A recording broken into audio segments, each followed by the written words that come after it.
appliances outside the homes.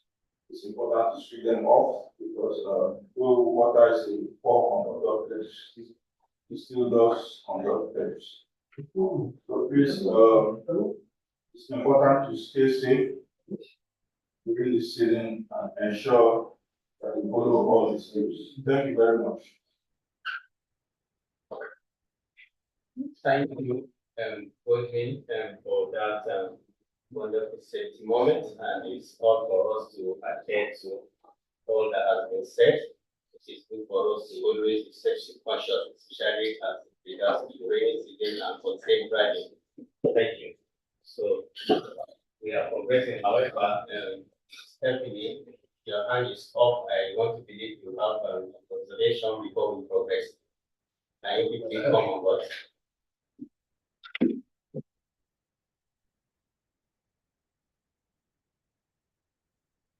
Stephanie, your hand is up. Was that a mistake?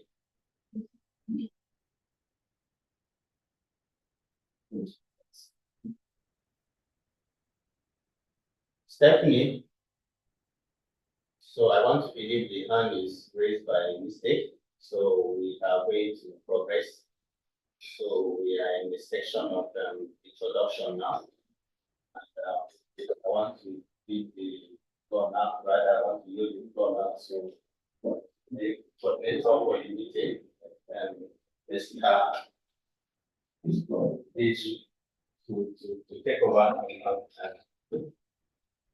All right, good morning, ladies and gentlemen. Once again, we want to welcome everyone to this technical session. The series from the Benin chapter, and we want to appreciate everyone who has joined the meeting this morning. We'll start by doing a little bit of introductions to appreciate a couple of our senior members who are on call with us this morning. On call with us this morning, we have the President, Nape. We appreciate Mr. Mujabi. We want to also recognize with great thanks the President-elect, Mr. John Bosco. We also see on call with us here our ex-President of Nape, Mr. Alex Taka. We appreciate the chairman, Professor Sam Yekere.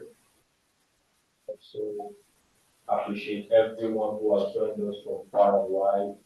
Thank you so much for being here this morning. It's a session that promises to deliver value. Like we all know, this is put together by Benin chapter of NAPE,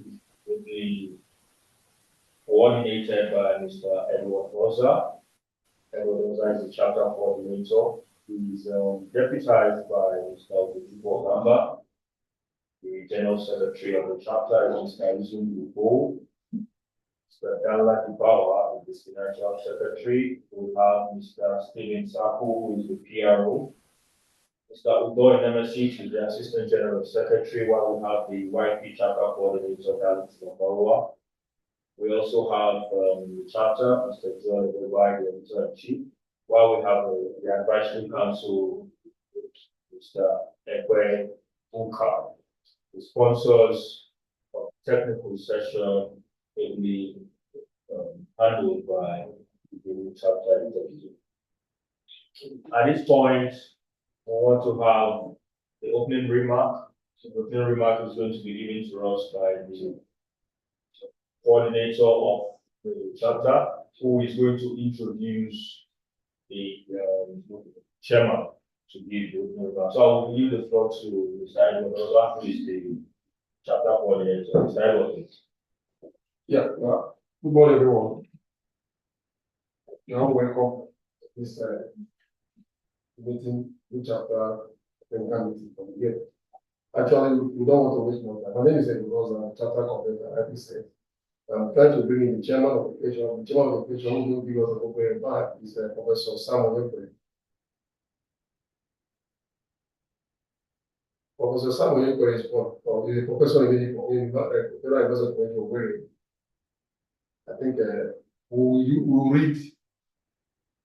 Then we'll read the professor is an accomplished academician with a BSc degree in geology, doing the Northern Youth Service course. He worked as a project geologist to Kwara Water Corporation, serving mapped the lorry and the environment. Before joining FUTO in 2002, he completed several national water rehabilitation and rural water projects and rose to the position of project manager. He obtained an MSc and PhD degree in hydrogeology, hydrogeology in 2004, 2010 respectively, for FUTO, Federal University of Owerri, with over 95 publications in various projects to sciences disciplines, more than 21 years of teaching experience, and active participation in various software and field training both in Nigeria and abroad. Professor Samuel is highly experienced and knowledgeable academician. Professor Samuel has several key positions in the university at Imo State. He is currently the head to take team lead of exploration geoscience research group, coordinator for the pre-degree program, and research coordinator for the African Center for Excellence in Future Energies and Electrochemical Systems. It's also an active member of professional body like including MAPE, APG, NNGS, and COMET. And regularly present his research findings in industrial sector. Professor Samuel is a knight of St. Sober and happily married with 6 children. At this junction, we bring in Professor Samuel for a brief opening remarks.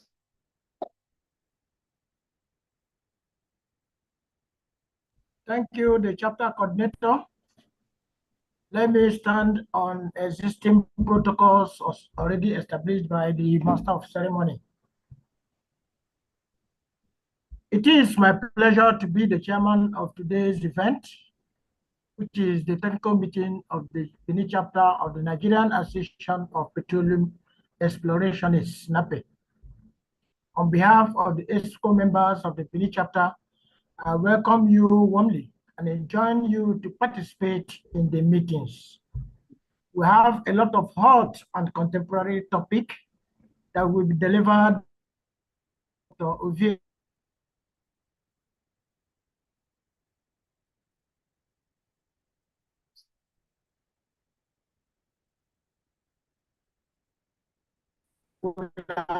Allow the audience to attend. I thank you for coming, and for those, wish everybody a fruitful deliberations. Thank you, and God bless you. All right, thank you very much, the chairman. Thank you for your kind words and succinct presentation. Very quickly, we're going to dive into the presentation of the day. On screen, we have the presenters. Okay, I need to understand that some people have come in and in the course of our presentation, and I can see the Vice President, NAPE, F. NAPE. We thank you for joining us. We want to appreciate, thank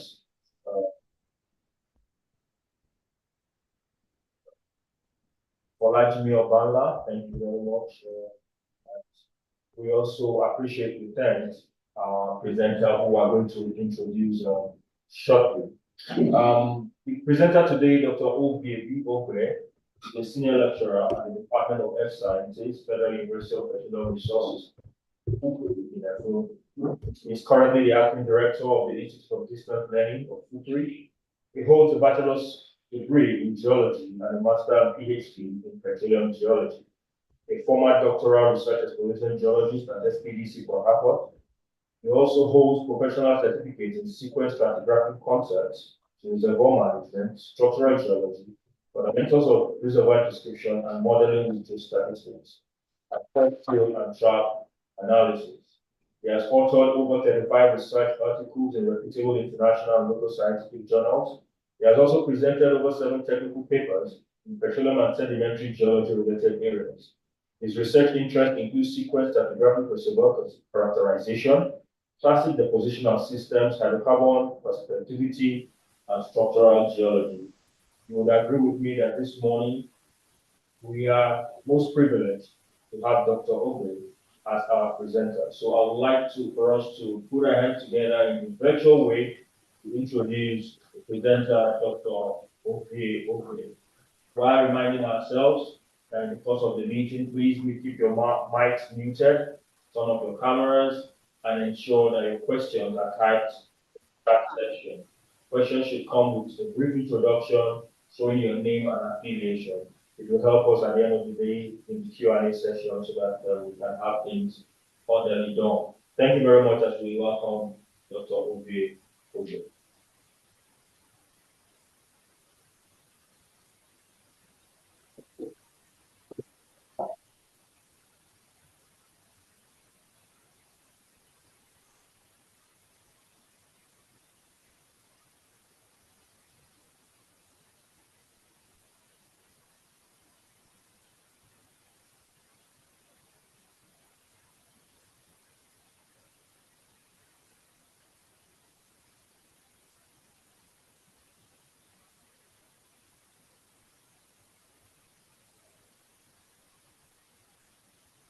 Hello, Dr. Ogbe.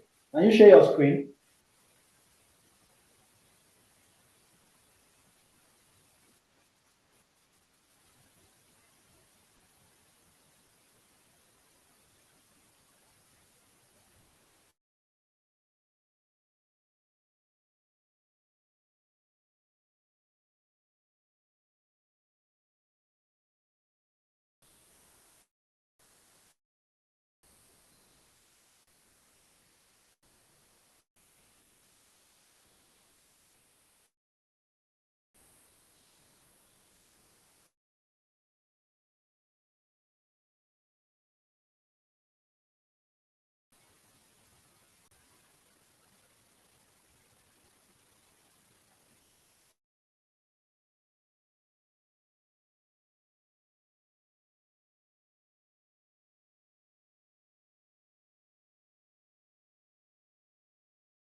Hello, everyone on call. Please a moment. We're having some issues with our network.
Hello, Dr. Ogbe. We can see your screen.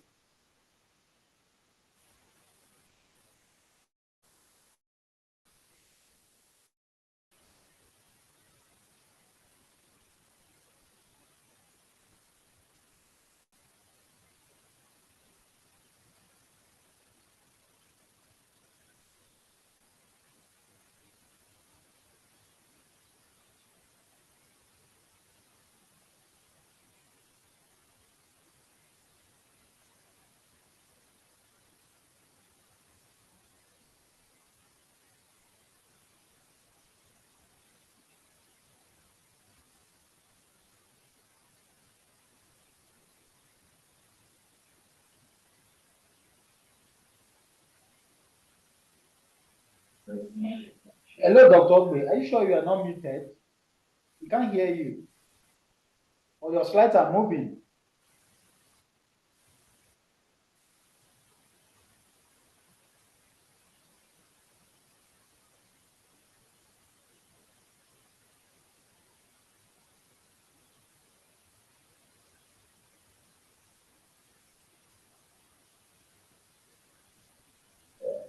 Dr. Ogbe, please confirm you can hear us. Are you speaking?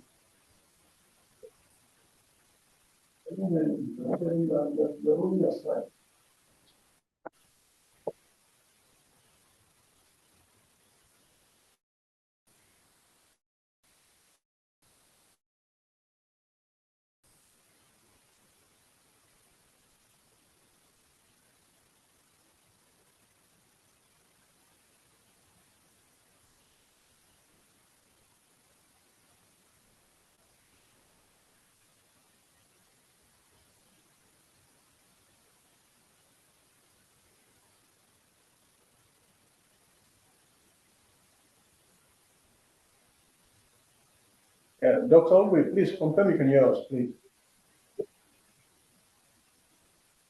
Your slide is visible on the screen, but we can't hear anything.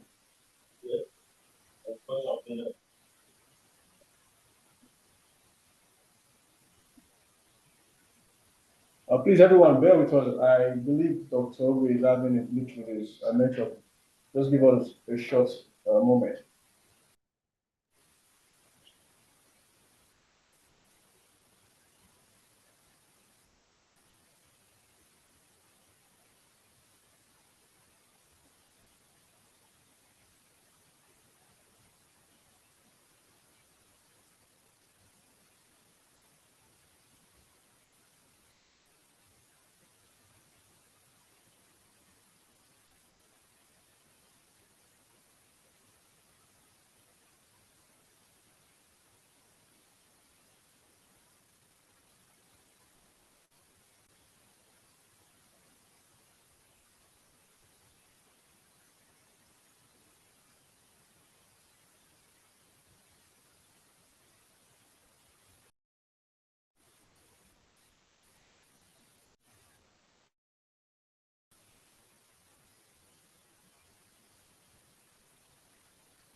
Hello?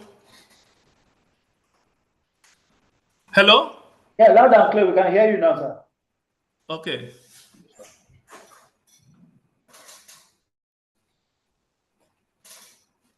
So the general introduction, the field is within a field that is named Tovo field for proprietary reason. The field is located in the western coastal swamp area, composed of mid to late Miocene deltaic strata in Onshore Niger Delta Basin. The field was discovered by Shell, Nigeria, in the 70s, and subsequently hydrocarbon production commenced and reached a peak in the 90s. Thereafter, the reservoir oil production rate fluctuated between 15,000 and 28,000 barrels of oil per day at an average of 38% basic sediment water. The decline in reservoir pressure and rate of production has prompted a series of studies to better characterize and define the reservoir architecture in anticipation of the ultimate recovery of the hydrocarbon deposit by fluid injection program. A good understanding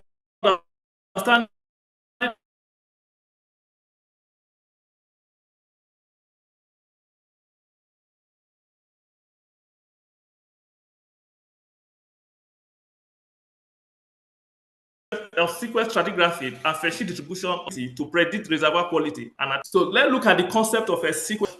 Sedimentary stratigraphy that deal with genetically related strata succession bounded by unconformity that were laid down in response to sea level changes. So as you can see from the diagrams, a sequence is composed of three divisional units. The lower section is a lowstand system tracts, which is popularly known as LST, overlain by transgressive system tracts, and is called TST. And the youngest sedimentary unit described to be highstand system tract, defined as HST. The LST is deposited at the time of regression to offset of a transgression when the rate of sedimentation exceeds the accommodation. The overlying TST is developed when sea level rise rates exceed the rate of a sedimentation accumulation. And the HST, it is developed when sediment sea level rise. So the objective of the study, we hope to answer some pending questions. What reservoir geometry are identified, and how do these constrain sand distribution prediction within a divisional sequence? 2, how do reservoir quality and internal reservoir architecture varies with impact of sea level changes? How can sequence stratigraphy be used to predict and enhance understanding of reservoir properties and internal architectural distribution of the deltaic sandstone for proper reservoir management? The reservoir develop, because when we do interpretation, we normally say, this is a channel sandstone. This is, I will imagine, how do we have a whole channel sandstone within it, and the river is as big as that field. So after this presentation, we will understand how reservoirs are developed. So the data and the methodology. The data required for these studies, about 24 drill wells from the study field and 6 from other adjacent fields. Together with biostratigraphic information and petrophysical data were available. Other data that was available was 2D and 3D seismic data displayed in reverse polarity.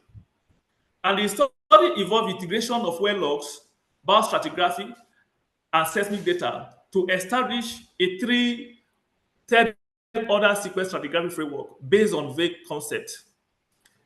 Also, interpretation of event and fault was also done to to establish the structural framework of the study area.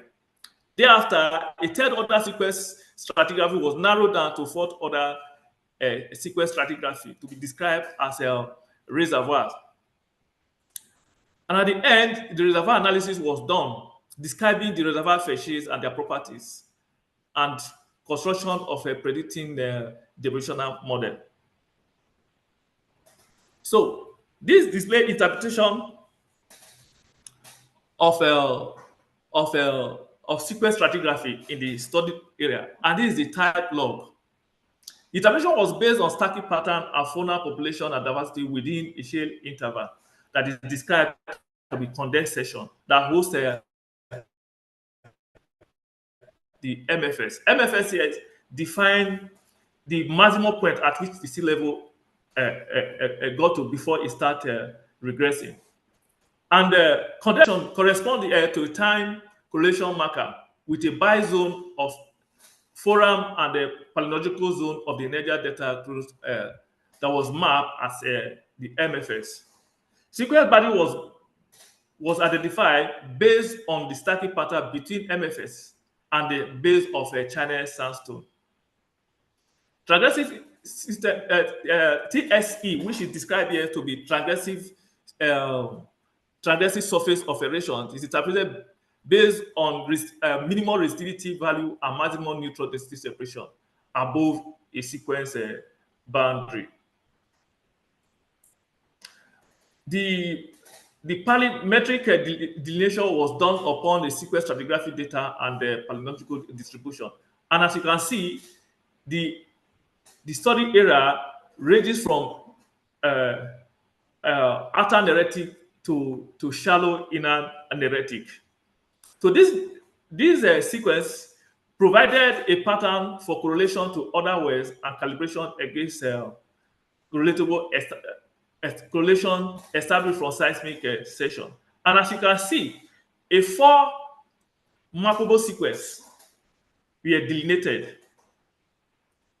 The first one, though, the first sequence, this well did not penetrate it, and it composed of what we can see here: a transgressive system tracks, a highstand system tract that is overlain by the second sequence that is composed of a lowstand system tracks, transgressive system tract, and highstand system tracts.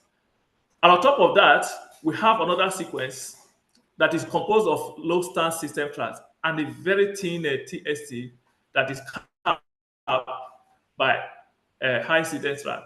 Above that is another sequence that we believe or a possible transition between the Agbada formation and the Benin formation.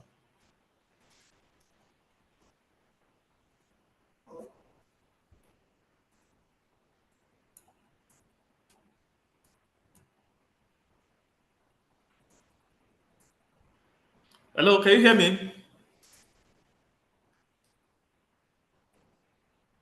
Yes, go on, please.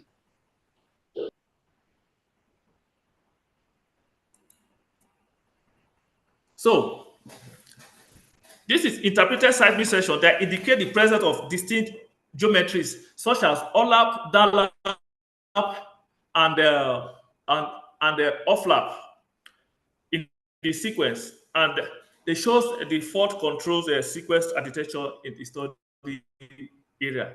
From this section, we can see that the 4 mappable sequence are shown here, and this was calibrated with the interpreted well log of the sequence of the sequences.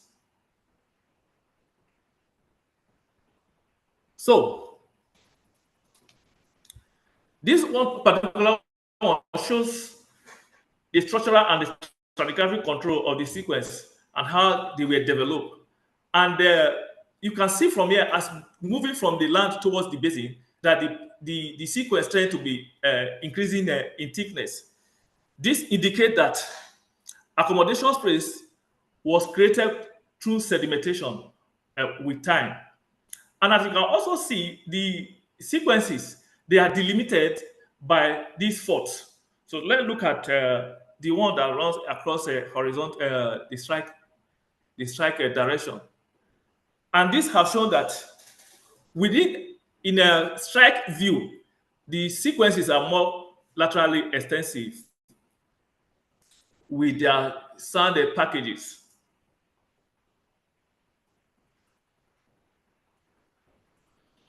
Here, here the third order sequence, we are narrowed down to fourth order sequence or parasequence, which are described as reservoir unit.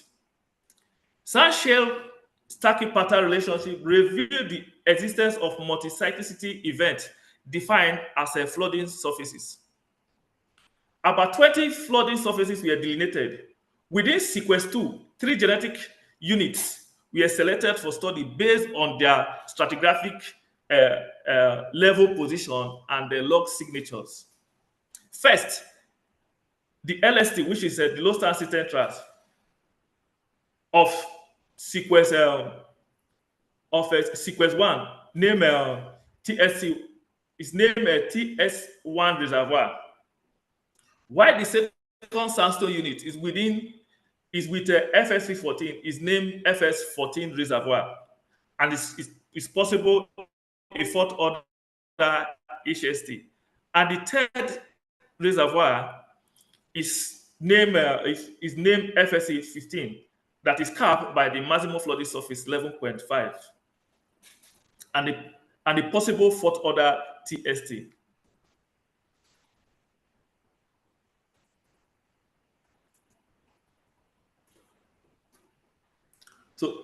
So these are the 3 reservoirs that were delineated, and their facies succession were interpreted based on log motif, blocky and cylindrical geological nature with thickness less than 45 feet was interpreted as channel sandstone. If greater than 45 feet,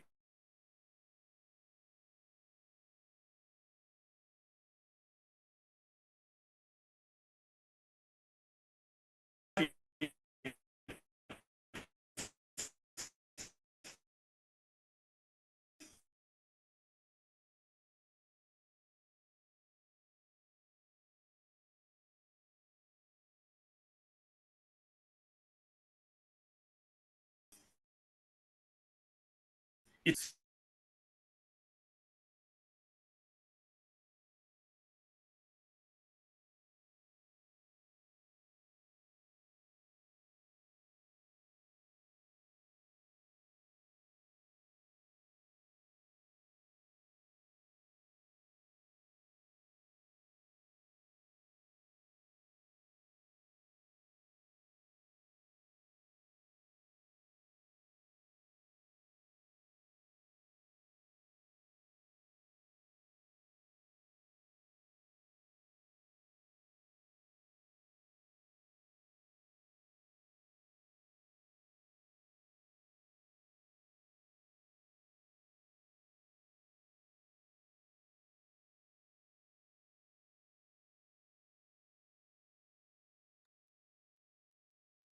Sincere apologies, ladies and gentlemen, for the consistent break in transmission. These are technology issues that are beyond our control.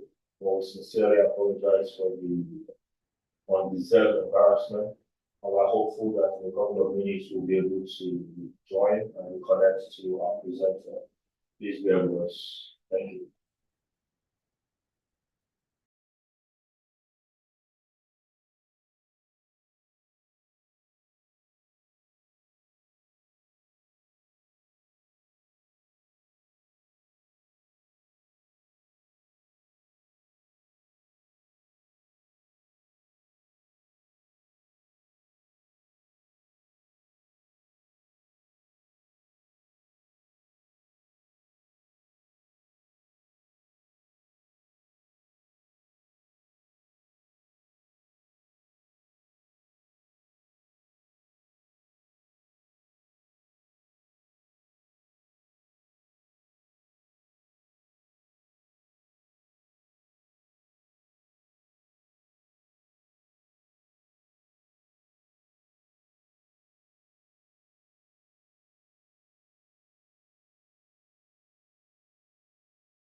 Hello, can you hear me? It did not start again. It went off. I don't know. It just went on now. Share your screen. Please share your screen. Share your screen. Okay. Share. Finish. Continue with you. Okay. Hello, can you hear me now? Hello. I hear you. I hear you, and your screen is off. Hello, can you hear me? Yes, we can hear you. Okay, I don't know where you Go back. discontinue with this. Go back. Go back. Here? Back again. Here? Back. Here? Where you have the correlation. The yes, here is fine. You can start from here. Start from here. Start from here. Okay. So here it displays, it reveals the structural and the structural control of the sequence development. And this has shown the extent of the sequences across the strike.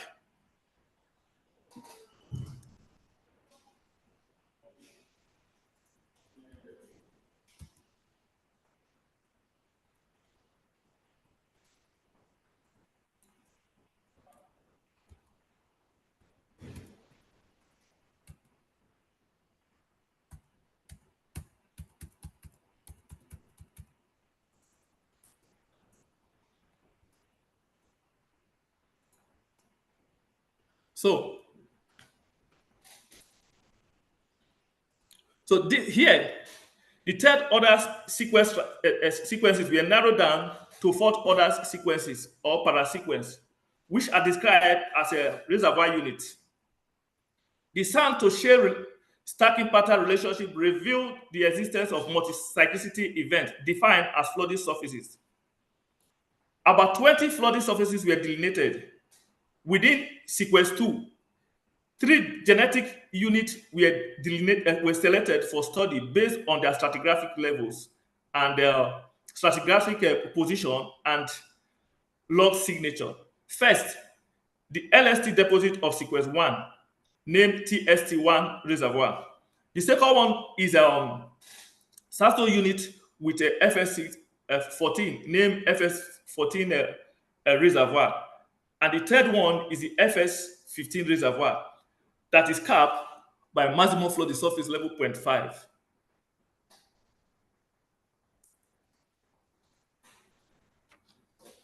So here is the 3 reservoirs. Their facies successions were interpreted based on a log motif. Those ones with a blocky and cylindrical that is less than 14 feet were interpreted to be channel sandstones, while the ones greater than 14 feet were interpreted to be stacked channel sandstones. The bell-shaped serrated GR log is interpreted to be channel heterolithics. Funnel-shaped GR log signature was interpreted to be upper shoreface sandstone. The ones with a funnel shape with serrated signatures were interpreted to be lower shoreface sandstone, while high gamma ray reading were interpreted to be marine shales. So this is interpreted well to seismic reflection profile correlation across the feed and other adjacent feed. It revealed fault control sequence stratigraphic architecture and the relationship between depositional facies and seismic reflection pattern in the coastal swamp depot bed. And as you can see here, gravitational data system is associated with a poetic reflection pattern. Progradational data system is associated with clinoform to subparallel reflection pattern. while the rotational detail system is associated with parallel to sub-parallel reflection pattern. So this displays the TST1 reservoir sandstone facies association, secession, and evolution.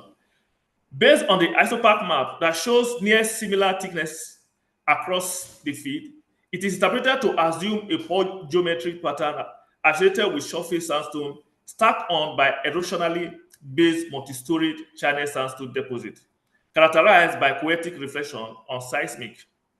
This is interpreted to have been developed at the phase of high sedimentation when the basin's accommodation space was at its minimum, with an excessive influx of fluvial sediment into the basin.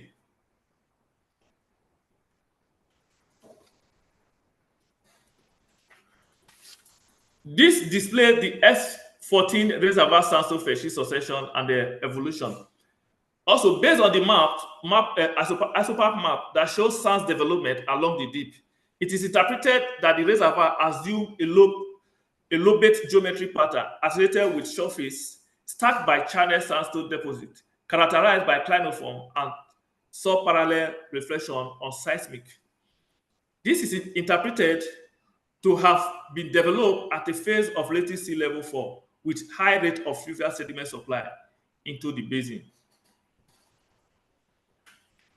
So while this one display the 15 reservoir facies succession and the evolution, and it's also based on the isopath map that shows that the sand development is along the strike. It is interpreted to assume a tabular geometric pattern architecture or geometry associated with shoreface and amalgamated channel deposit characterized by sub-parallel to parallel reflection or seismic, and is interpreted to have been developed at the phase of relative sea level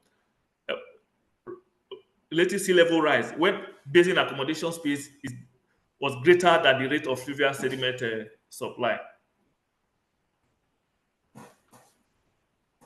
So this one here shows a feed-wide correlation of reservoir TSE. As you can show here, it shows a high density channel distribution that is characterized by stacked channel sandstone, and also show high density lateral migration of this sandstone. And with this, it revealed that the reservoir is made up of or is composed of discontinuous shade stringers and some isolated shade within the reservoir.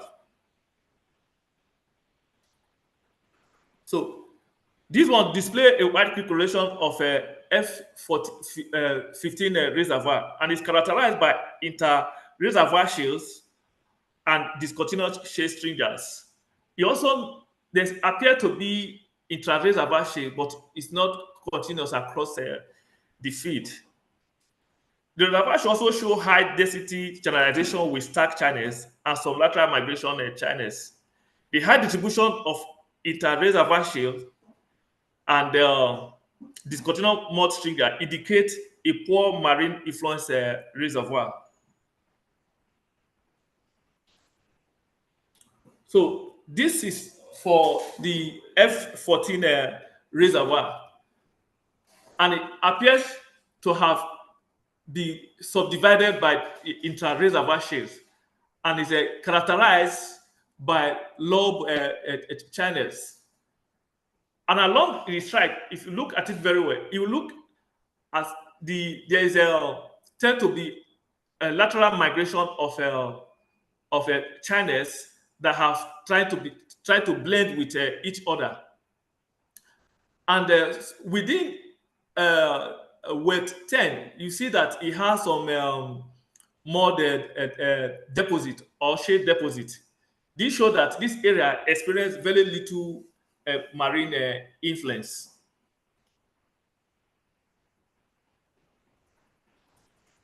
So this one shows a summary of a 2D conceptual depositional model of the Niger Delta Basin reservoir architecture. As you can see here, there is continuous shade stringers that tend to reduce vertical and lateral connectivities of sands. The inter-reservoir shales here reduce lateral connectivity. And intra-reservoir shades shows to divide the reservoir and reduce the vertical connectivities. While the flooding surface caps and seals the reservoir. So this is just to show fluid correlation across the field. And this is for the TSE1 reservoir. This particular one is for the S14 reservoir. And as we can see here, this particular one shows for the one of F15. And it summarizes that all the reservoirs are structurally controlled. So this is a 3D gross dimensional environment conditional model for TST reservoir. What this tells us, it shows a phase when basin accommodation space was at its minimum, when excessive influx of sediment into the shelf that is characterized by relatively high distribution channels density with incision. Over time, the channel bars and other detached plain deposits experienced little reworking by marine processes that gave rise to the internal complexity of the reservoir architecture. And if you look from the right, the crosspot revealed shoreface sand that have high neutral porosity than the channel sand with little similarity, indicating a better sorting of the shoreface deposit and slightly reworked channel sediment.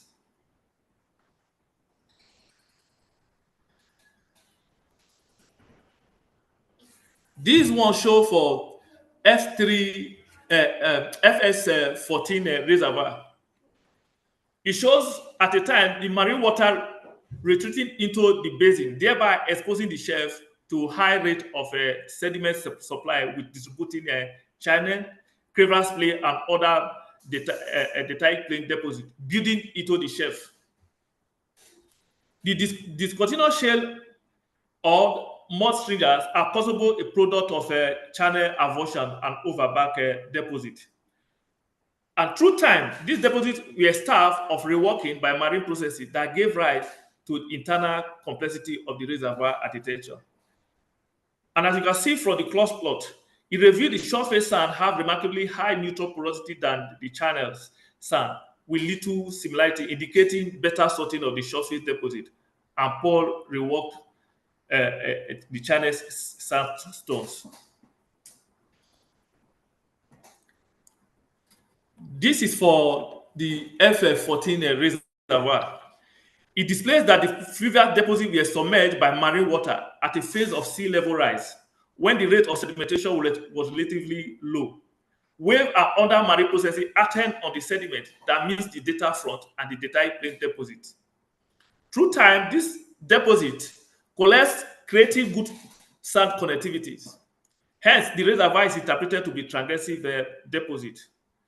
And the cross plot revealed that the shoreface and the channel sandstone unit within the reservoir neutral porosity are relatively similar, indicating the sediment were well sorted and reworked by removing internal mods from the reservoir.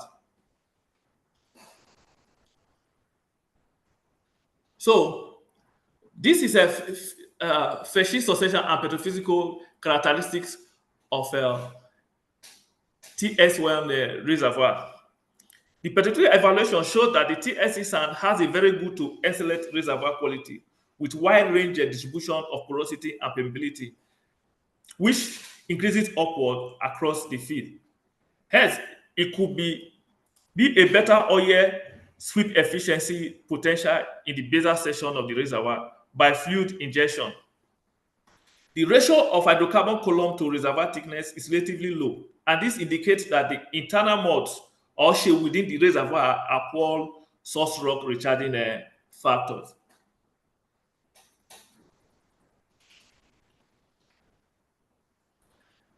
This is the one for SF15 reservoir. And it has shown that the reservoir has a good to very good reservoir quality with wide range distribution of porosity and permeability, which increases upward across the field.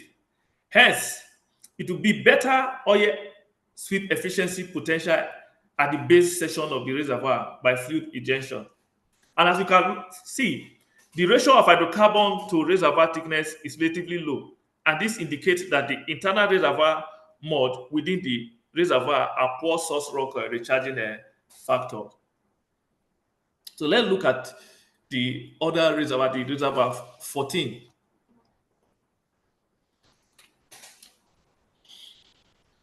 This one shows that the petrophysical parameters shows near similarity across the field, and the shape within this particular reservoir shows the reservoir shows that it can adversely affect a production. And mere looking at it, the ratio of hydrocarbon column to reservoir thickness is relatively high, and we can interpret it to show that the internal reservoir or the intra-reservoir shale is a good. It has contributed to the source of, to be a source rock of this reservoir.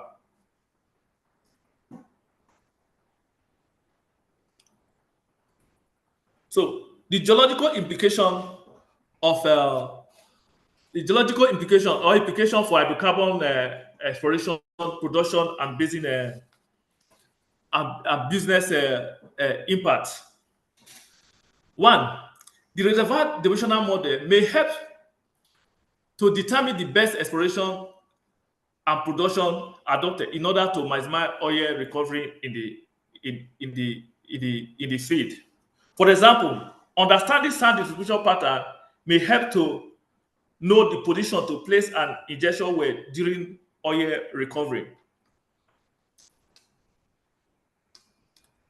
It is important to discriminate reservoir property, architecture, and their relations to hydrocarbon exploration and production between reservoir sandstone development through fluvial dominated and marine influenced processes.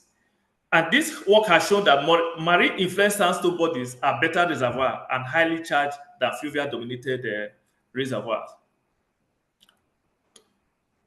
Most channel reservoirs here are highly compactalized due to cutting of mud fill. In most cases, they are associated with finding upward stacking patterns such as point bars. So it is expected that a fluid injection will tend to be more sweep efficiency in the basal section. Higher permeability, and in the higher permeability part of the fluvial sandstone, and it will leave unswept oil in the fine grained upper part. So in the sandstone deposits associated with quartzing and the blocky stacking patterns such as mark bar and channel bars, it's expected oil unswept oil will be minimized. The identified shale stringers appear not to adversely affect the production and possibly reduce water cooling in some reservoirs. In field development, the inter-reservoir shale could provide aid to focus a water flood by constraining perforation in horizontal wells in order to avoid competition for water between reservoir subunits, lower permeability sandstone, and overlying high permeability sandstone, while the shale stringers could act as barrier to slope water in horizontal drilled wells. So, in conclusion, the reservoir are product of fourth order transgressive high stand and low stand setting of deltaic front deposit, comprising shoreface that became incised and filled with fluvial sedimentary sediment by distributing channels. We can conclude here that the Niger Delta Reservoir comprises a mixture of simple and complex architecture together with other heterogeneous architectural elements. The marine sand shows the best reservoir quality with near uniform porosity and permeability distribution across the field. Hence, here it will be a better oil web efficiency potential by fluid injection, in contrast to fluvial dominated sands deposit with variability across the individual wells. Sequence stratigraphic analysis at fourth order scale provided an understanding of the heterogeneity of this reservoir, and this could increase production efficiency greatly by providing control for careful placement of infill drilling and horizontal production well during enhanced recovery programs. So I will recommend here that the depositional model developed can be maintained and updated once other sedimentological and geophysical information are available. This may improve the understanding of dynamic behavior, static properties of the different reservoir for proper management of the field. I will say yes. I will say thank you here. Hello. Thank you very much. Thank you. All right, Dr. Ogbe, we want to thank you for the presentation. Once again, on behalf of the technical team of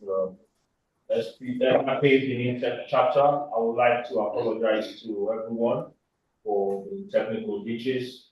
It's not in our character, just a technological issue that we couldn't control today.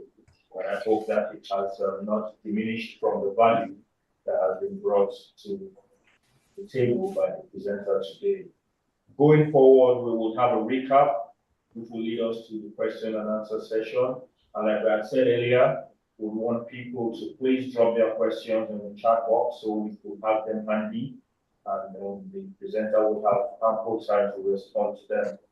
We'll invite the chairman of today's meeting, Professor Yukuru, to please go ahead and take the recap while we expect people to put in their questions. Thank you very much.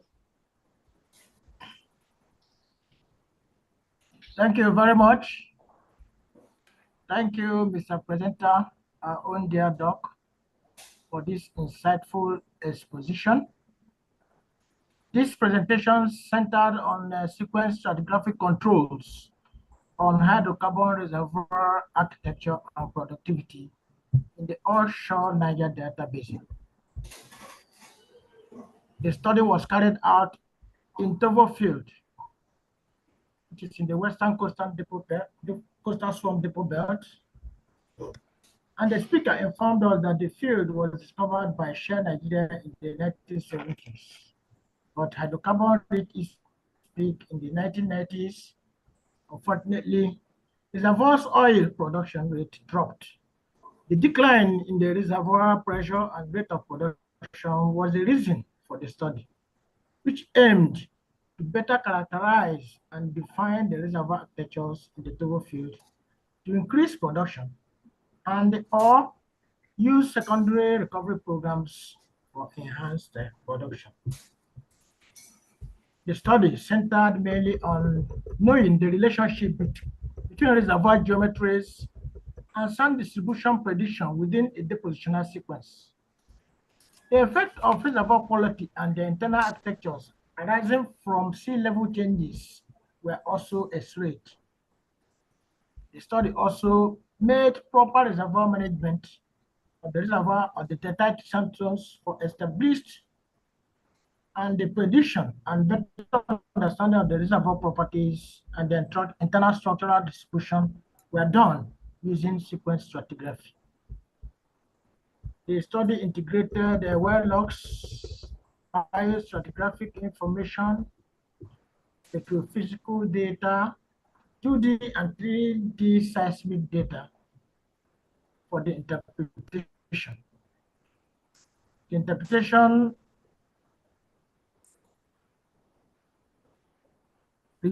field events and structural framework, and also a 3D, three-order sequence reservoir scale.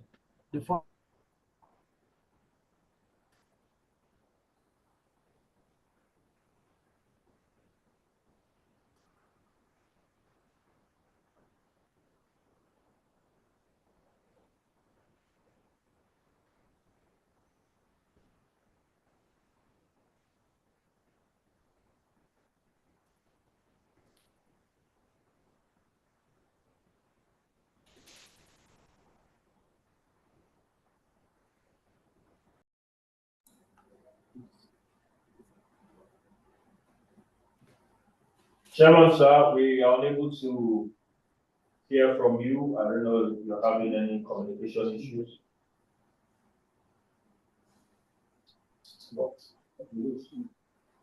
Your microphone seems to be muted. If you would unmute yourself, please, Chairman.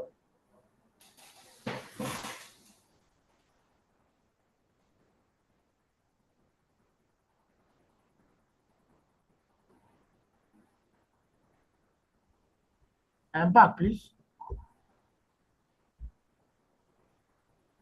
Can I continue? Yes, you can continue, sir.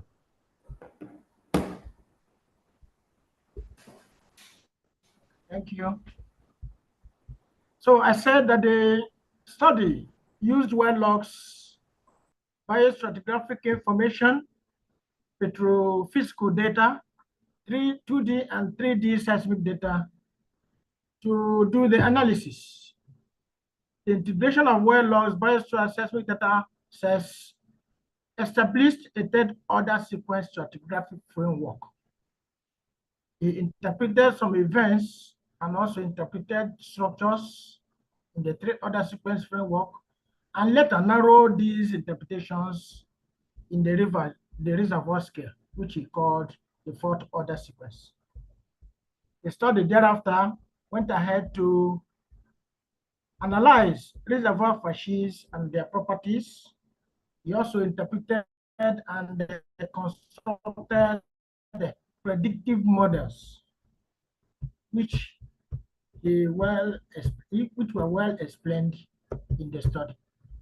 The speaker stated that the third order sequence stratigraphic study basically involved interpretation of stacking patterns, faunal population and diversity integration, with particular emphasis on shale intervals, which he called markers, and also the condensations, which he used as time stratigraphic correlation markers within the biozones, the F zones of the Niger Delta chronostratigraphic chart.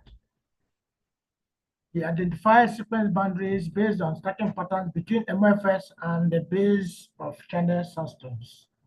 Also identified transgressive surfaces based on minimum resistivity values and maximum density neutron separations that are immediately above sequence boundaries.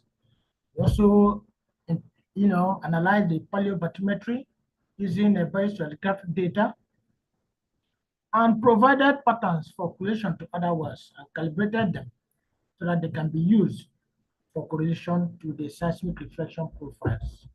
On the seismic, he used on-lap, down-lap, truncation patterns and developed a 2D seismic sequence stratigraphic framework for the study area. The study recognized 4 sequences and the accompanying system tracks and surfaces. Regional deep well correlation in the stratigraphic framework using delineated surfaces revealed that structural and stratigraphic controls were mostly influenced sequence development. They also established that 4 created accommodation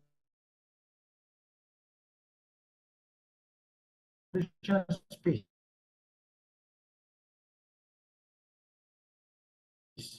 prior to sedimentation. And we understood that there is a limited lateral area extent of the depositional units. And in a like framework also showed that structural and stratigraphic controls influenced sequence development. But the depositional units are related to narrowed analysis of the third order sequence down to the fourth order sequence. And we find that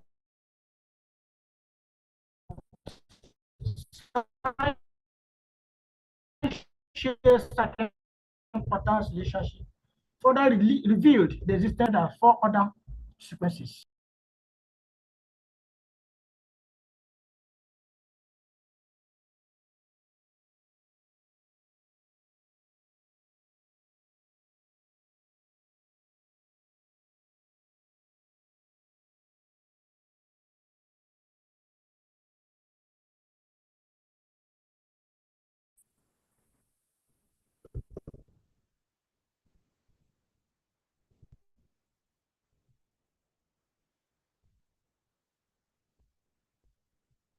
To the fourth order sequence, the type systems, which you recognize using quasi upward log motifs that overlie deep water facies. Retrograding the type systems recognized by finding upward log motifs that overlie shallower water facies. Aggradational the type systems recognized by a blocky log motif. The study further classified the little facies into environments using log motifs developed by Shell Company in Nigeria in 1997, where he stated that channel sandstones, lower shoreface, marine shales, submersible, and upper shoreface sands were delineated. The channel sandstones were distinguished into channel sands for sands that are less than 45 feet, and stacked channel sands for sands that are greater than 45 feet. In a composite, well-controlled regional seismic sequence stratigraphic framework, the study established relationship between depositional facies and seismic reflection patterns. Their gradational data systems were associated with chaotic reflection pattern. The progradational data systems were associated with claniforms that have a subparallel reflection pattern. And the retrogradational data systems associated with parallel to subparallel reflection patterns. For facies succession, evolution, and distribution geometric conceptual models, which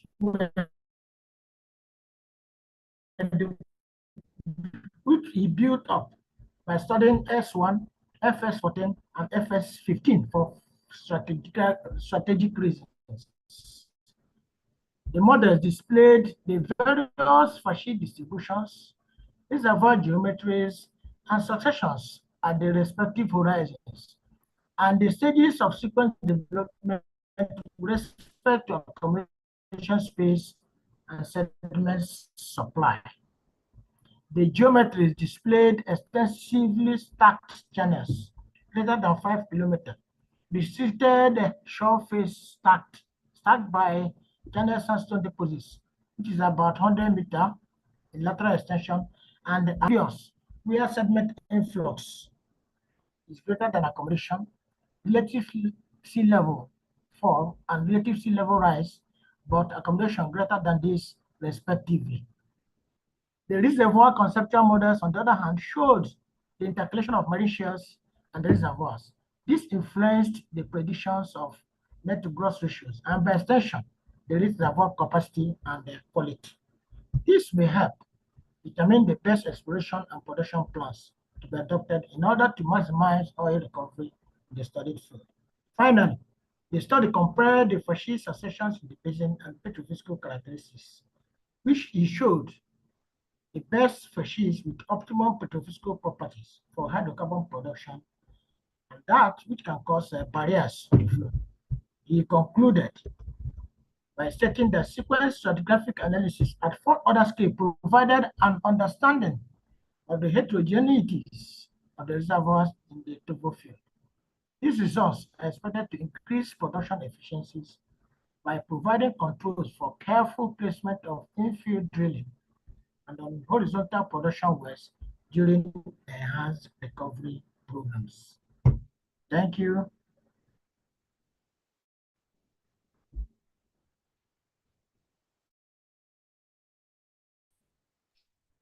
Thank you so much, Mr. Chairman. Ladies and gentlemen, you will agree with me that Chairman has done great justice to the recap. It was as good as a secondary lecture. That is even more necessary owing to the kind of technical glitches that we've had. So I want to appreciate you, Mr. Chairman, for that wonderful recap. We had asked that we put our questions in the chat box. I want to believe that the clarity is evident in the lack of questions in the chat. It means that people have followed through and understood very clearly. I think I'm beginning to see a couple of drops in the chat box, thanking the presenter for this great and wonderful knowledge. That's from Inusa Isa, you can see that. But there's a question here for you, Mr. Presenter. It says, are there any technologies that we can use to increase the porosity and permeability of a reservoir after development? Are there any technologies we can use to increase the porosity and permeability of a reservoir after development? So, I mean, that's a question for the presenter.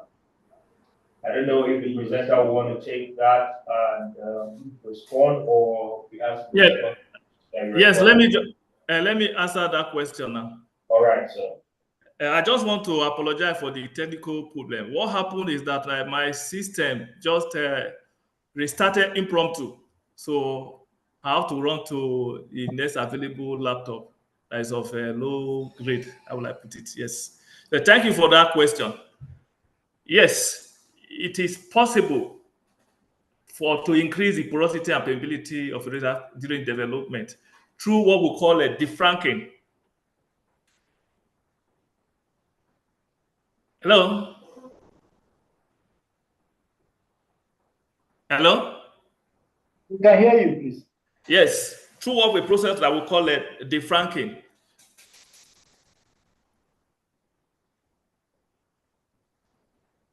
I don't know if I've answered your question. All right, thank you for the answer. I believe the questionnaire will probably confirm in the chat box if that has answered their question, but I think you have done justice to that. The next question asks if that it has been shown that reservoir properties change with location owing to reservoir heterogeneity.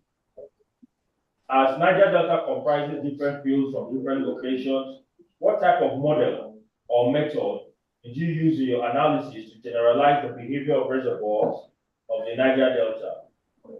Is it one source data, or what kind of model did you use in the analysis of the reservoir behavior, knowing that reservoir properties can change with location arising from the heterogeneity of the reservoir? So I don't know if that question is clear and if you would like to respond.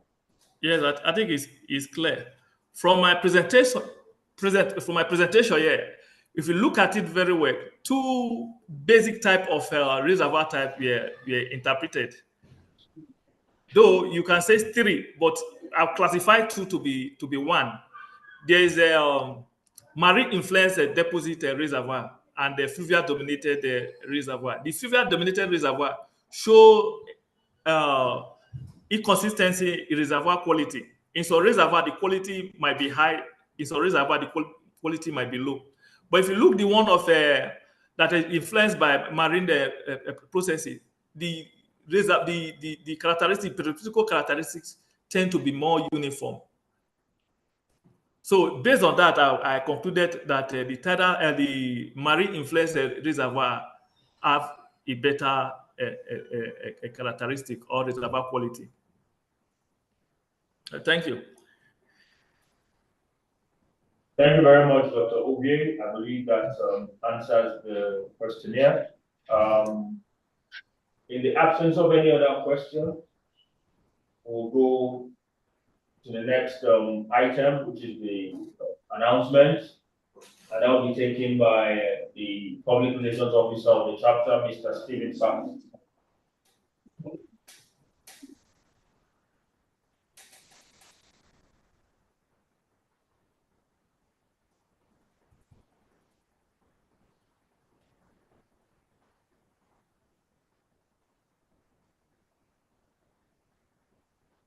Ladies and gentlemen, good afternoon once again, and thank you all for staying put to the presentation.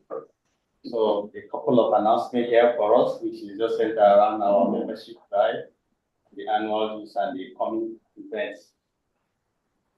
So for the membership drive, for those in the profession, those are the active members, the due is 12,000, and for students, it's a discounted rate of 2,000.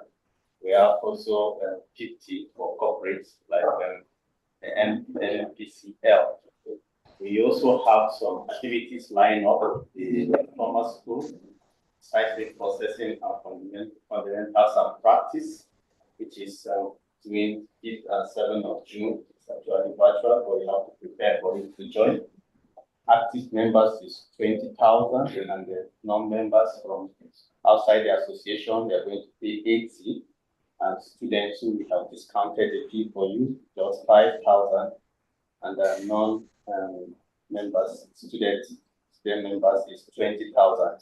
The second summer school is between 20 to 21st of June 2024. It's on reservoir description from core to seismic, and the registration formalities is also the same.